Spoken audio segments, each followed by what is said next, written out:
Box 13, with the star of Paramount Pictures, Alan Ladd, as Dan Holliday.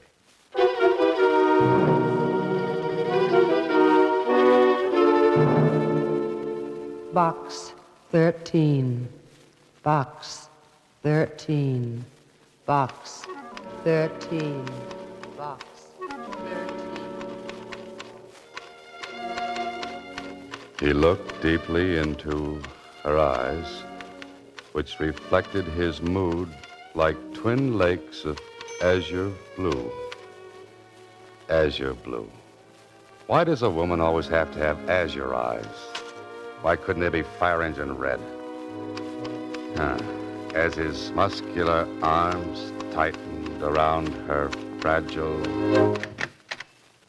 Susie. Oh, Mr. Holliday, I'm not fragile, but I'm sure scared. Somebody's been following me. With those legs? Why not? I was petrified, afraid to look back even. His footsteps kept going click, cluck, click, cluck, real sinister-like. Oh, I bet that's him now. Mr. Click-Cluck? Oh, Mr. Holliday, he followed me all the way from Box 13.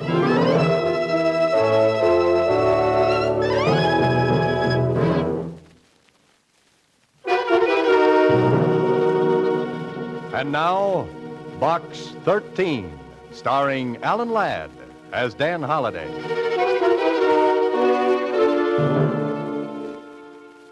Well, this is a brand new twist.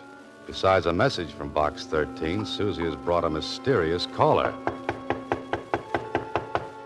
Somebody who wants in, but definitely. Don't answer it, Mr. Holliday. Now, Susie. You didn't see this person, huh? No, I just felt him following me like a phantom, except his heels went click, cluck, click, cluck. Oh. That doesn't sound so dangerous. Let's take a chance. Come in.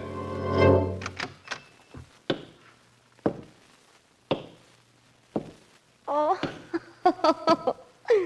Silly me. I ought to be ashamed for being such a fraidy cat. Look who it is. Well, Susie, who is it? I don't know. Who are you, mister? My name is George Flit. I'm a detective. And you're Dan Holliday, the writer. It's on the door. A detective, huh? Why, he isn't any bigger than me. But I have nerves of steel and the heart of a lion. Oh, I see. And what brings you here, Mr. Flit? Well... Boo! Nerves of steel, heart of a lion. That was no fair, girlie. You took me by surprise. Susie. Now, Mr. Flit. Why don't you open the envelope I put in Box 13? Here it is, Mr. Holliday. Oh, thanks. Open it. I'm all gooselumps. Okay. Well, what do you know? Why, there's nothing written on the paper. How about that, Flit? See how clever I am? I put that envelope in Box 13 as bait. As bait? Yes, I knew it would lead me to the person who put the ad in the Star Times. Adventure wanted. Will go any place and do anything. Very clever, Mr. Flit. Oh, what made your footsteps go click, cluck, click, cluck? Oh, that. I lost the metal cleat off of one of my heels. Oh. Well, now that you've discovered me, Mr. Flit, what? Mr. Holliday, I'd say you're just the man for the job. Job? Something exciting, you hope, huh, Mr. Holliday? I'd handle it myself, only I'm so tiny. Besides, I've done mostly divorce work. Just the right height for keyholes. But about the job. Well, I'm coming to that. Mr. Gilbert Bolton sent me $50 just to attend the party tonight. $50? I should have been a detective. Oh, you can be. I'll split with you if you'll go to the affair in my place as me. We got the money. What's the catch? Oh, there's really no catch. Only thing Mr. Bolton said, what there might be a little, bloodshed.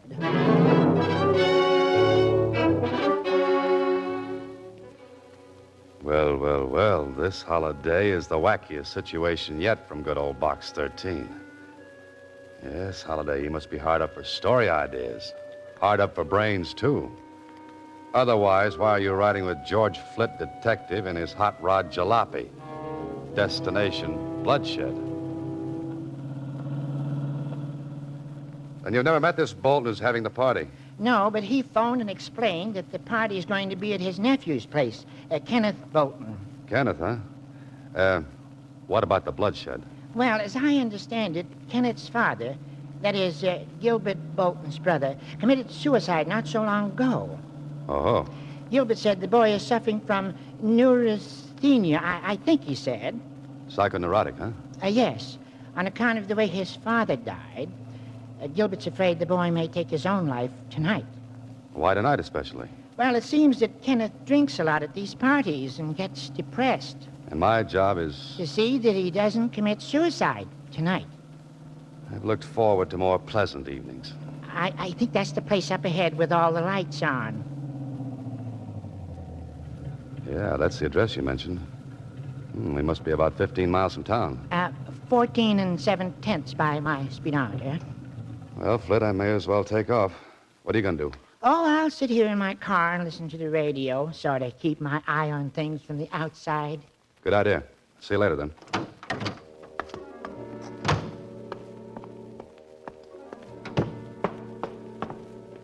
Here we go again, Holiday.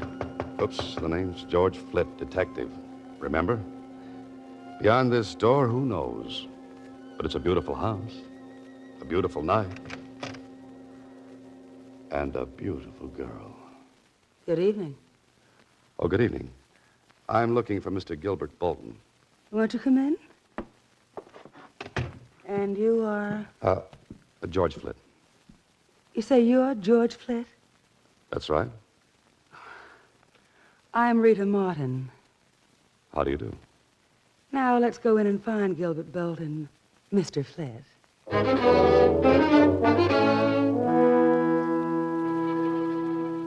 Oh, Holiday, here's a jungle cat. A vampire right of Terry and the Pirates. That jet black hair, those heavy-lidded eyes, that glistening crimson mouth. And something else. Yes, heavy, cloying, sensuous. A perfume such as you've never known before. That's something to remember this Rita Martin by. Mm-hmm. Oh, there you are. Oh, Gilbert. Yes, Rita. Gilbert Bolton. This is George Flit. George, how do you do, Mr. Flit? Mr. Bolton? If you'll excuse me, gentlemen, I'll see you all a bit later. So, you're George Flit, the detective. Yes, that's right. Your voice seemed, well, different over the phone. Well, you know detectives. Many disguises, many voices. Got to keep them confused, you know. Somehow I pictured you differently. Oh? Well, no matter. You know why you're here. Yes, to keep my eye on your nephew, Kenneth Bolton. More than that, to keep him from killing himself.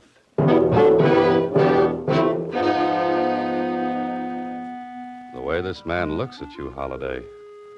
So cool, so calculating. With piercing eyes that thud against the back of your skull. He could be one of two men. A man of distinction or a man of extinction. Okay, Mr. Bolton, I'll keep your nephew alive. That's your job. But what makes you think the boy wants to commit suicide? Well, since his father, my brother, took his life, Kenneth has been extremely upset. It's only natural, Mr. Bolton. I know, but I've heard Kenneth threaten suicide, and it's got me worried. Anyone else hurt him? Yes, Miss Martin.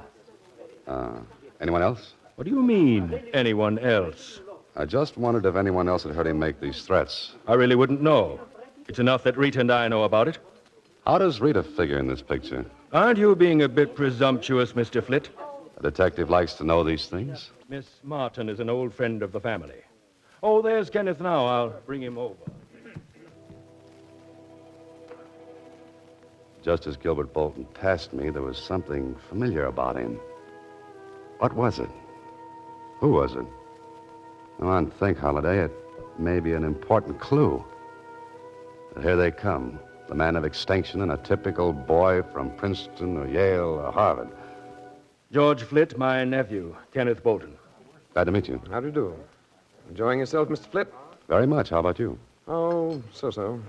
These parties get to be a bore, you know. Kenneth hasn't been quite himself since the tragedy. Must you always bring that up, Uncle? But you know you've been terribly upset, Kenneth. So I've been upset. Why talk about it? Oh, Mr. Flit, Yes? will you come with me for a moment? Oh, why, sure. It's so close in here that I thought a breath of air. It suits me. In the garden. The garden it is.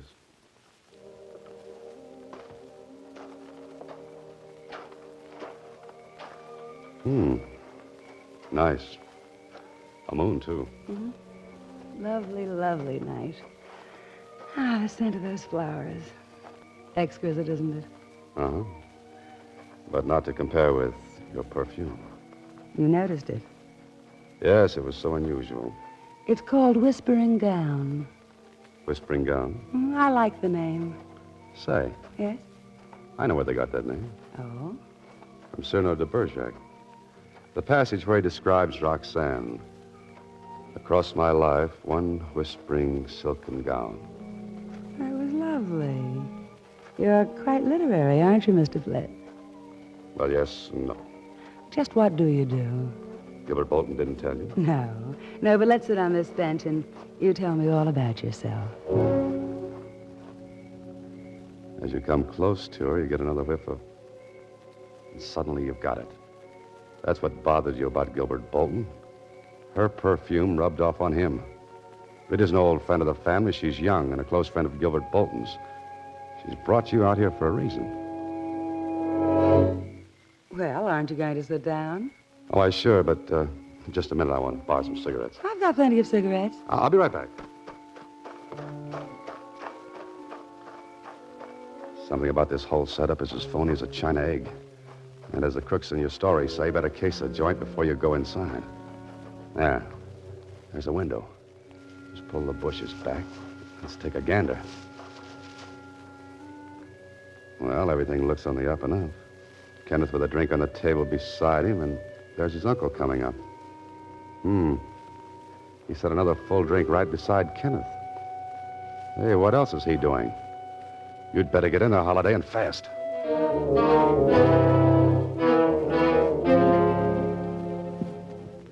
Mind if I join you, gentlemen? No, not at all, not at all. You appeared quite suddenly. Care for a drink, Mr. Flit? Here, I haven't touched this one. No, let me fix Mr. Flit a fresh drink. I think I'll just have one of these hors d'oeuvres. Here, watch it, my drink. Oh, I'm sorry. Flit, you awkward idiot. Oh, excuse me. Yes, Uncle. Accidents will happen. I didn't really feel like another drink. It was your idea, remember? Well, Mr. Flit, were you able to borrow some cigarettes? I was ambushed by hors d'oeuvres. Glad you're here, Rita. I have a proposal to make. Yes? What say we all run up to my penthouse for a while? Oh, sounds good. What do you say, Mr. Flit? Fine. I think a change of scenery would be nice. You'll enjoy the view overlooking Green Hill Park from the penthouse, Mr. Flit. Oh, good.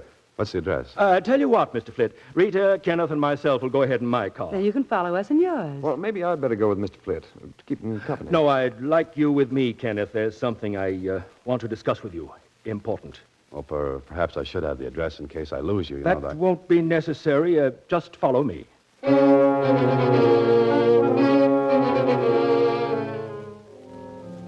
Of course, Holiday, you could be wrong, but it looks like Gilbert Bolton isn't too anxious to have you find his penthouse.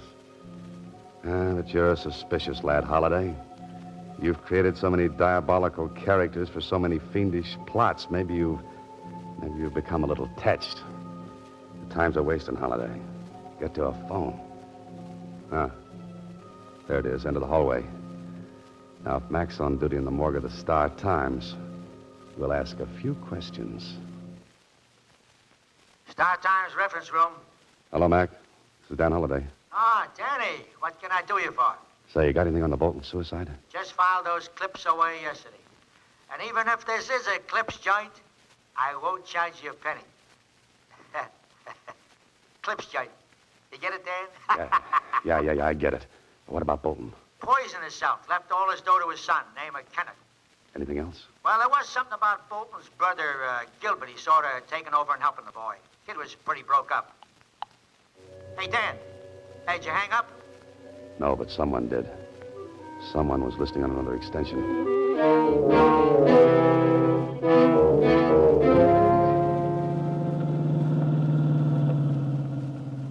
Hey, this is the fastest hot rod I've ever driven. We're keeping right up with the Bolton. And he's doing 70. Wait until you shift into high gear. Where are we going? To a penthouse, I hope. Gilbert Bolton's. What happened at the party? Oh, Rita Martin tried to get me into the garden, and I got suspicious. Trying to keep you away from your job, wasn't she? Yeah, so I rushed back into the house, stopping to case the joint through a window. Case the joint. A detective talk. Yeah, then I got into trouble with Bolton. Well, how? By knocking a drink from his nephew's hand. Huh? What did the uncle do? He got insulting. Then all of a sudden he suggested going to his penthouse. Watch it. He's slowing down. Yeah, I wonder what his idea is. Oh, he's just slowing down for that train. But he only slowed down for a second. Look at him go. I know what he's doing. He's trying to beat that train to the crossing. He's trying to lose us. Step on the gas, Mr. Holliday. Okay. Mr. Holliday, are we going to make it? He made it, but I don't know about us.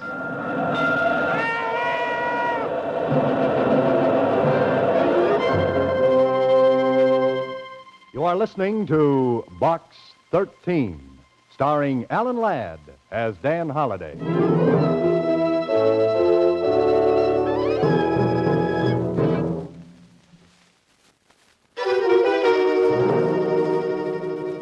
And now, back to Box 13, starring Alan Ladd as Dan Holliday.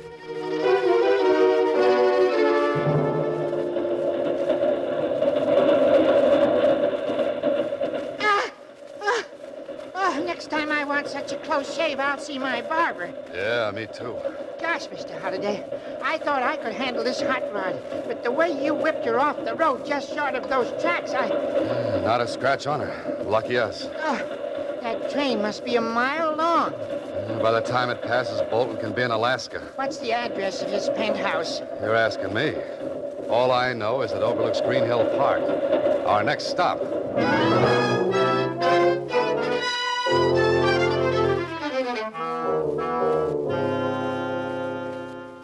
Well, George, Green Hill Park. I bet all these buildings have penthouses. And we'll try them all until we hit the right one. I'll go around this side of the park. Okay, and I'll try the buildings around the other side. Bolton's got to be in one.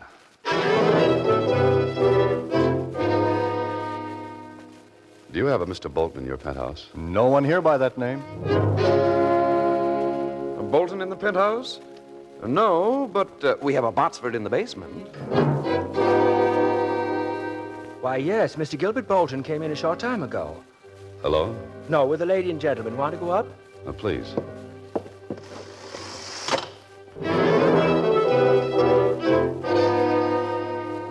Did Mr. Bolton say anything about expecting more guests? No, sir. Do me a favor. If a little fellow with a squeaky voice shows up asking for Bolton, tell him I'm here, will you? Dan Holliday. Yes, sir. Oh, here you are. Thank you, sir. Your floor, sir. That's the penthouse door over there. Right.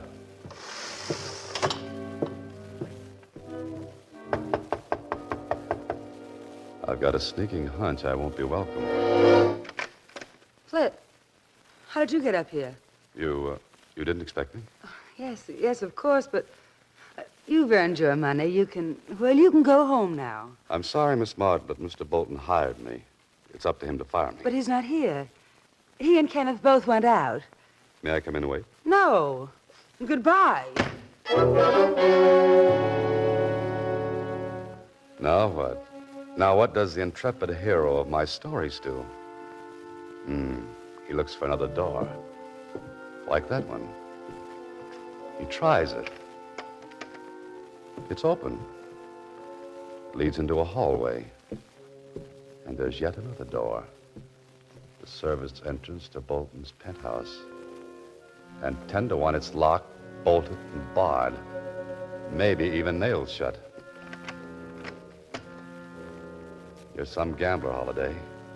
Offer 10 to 1 and lose. The door's open. Well, here we go again.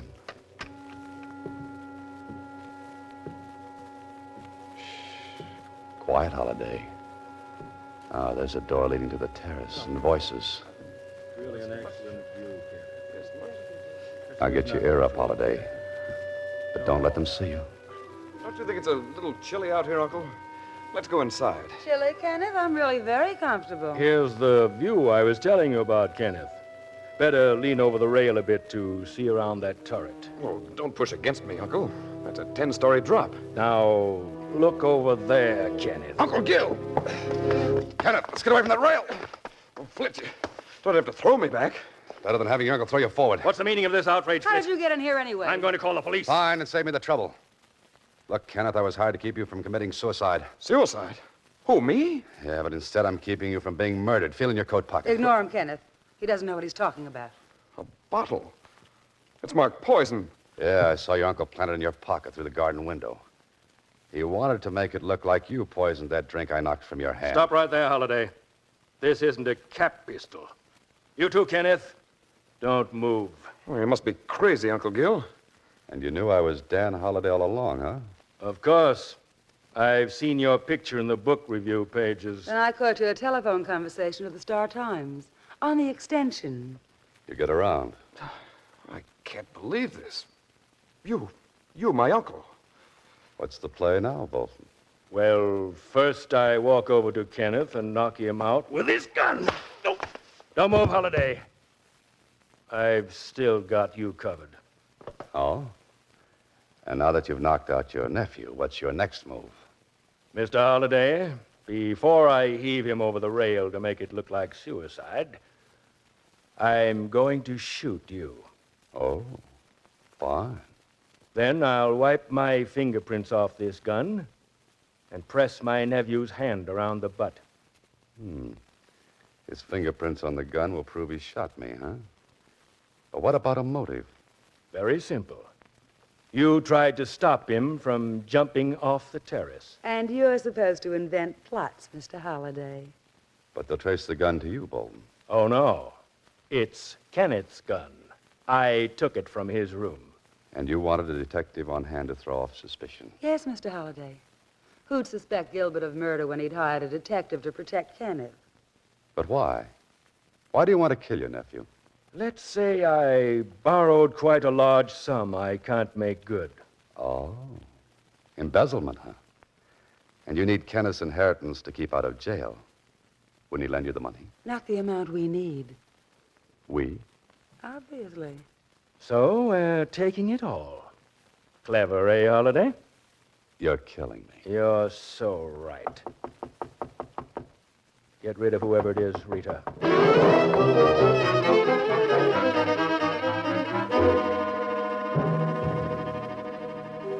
If that isn't help, Holliday, forget about writing the great American novel.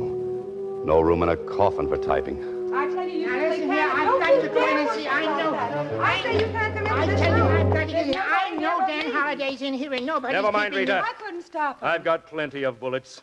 Welcome to the party, George. Hello, Mr. Holliday. A gun. Let me out of here. Stop! Stop or I'll shoot! Gilbert, watch out! Thanks for the distraction, Flit. Now, Mr. Gilbert Bolton, you know how your nephew feels.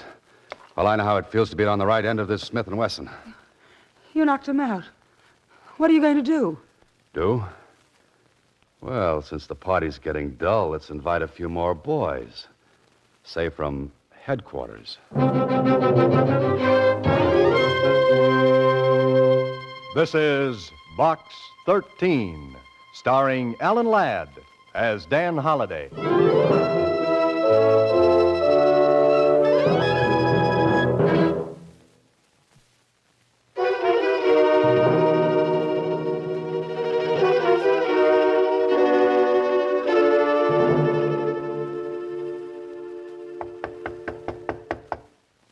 Come in.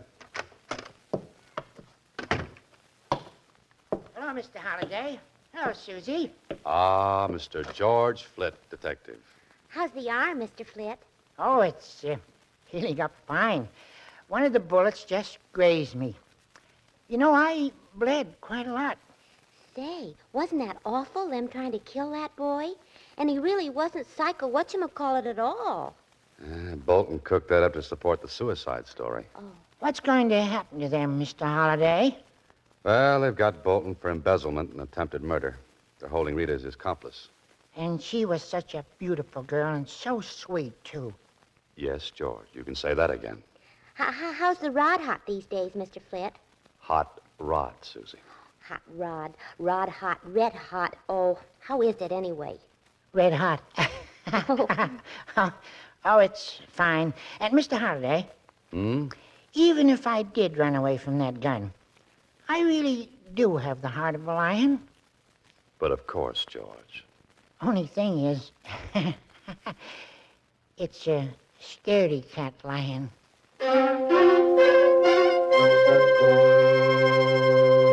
Next week, same time, Alan Ladd stars as Dan Holliday in Box 13.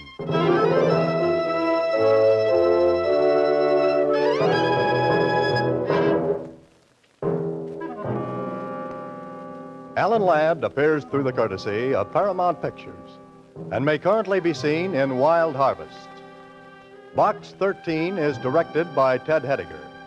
Original music is composed and conducted by Rudy Schrager, with an original story by Larry Kraft. The part of Susie is played by Sylvia Picker. This is a Mayfair production.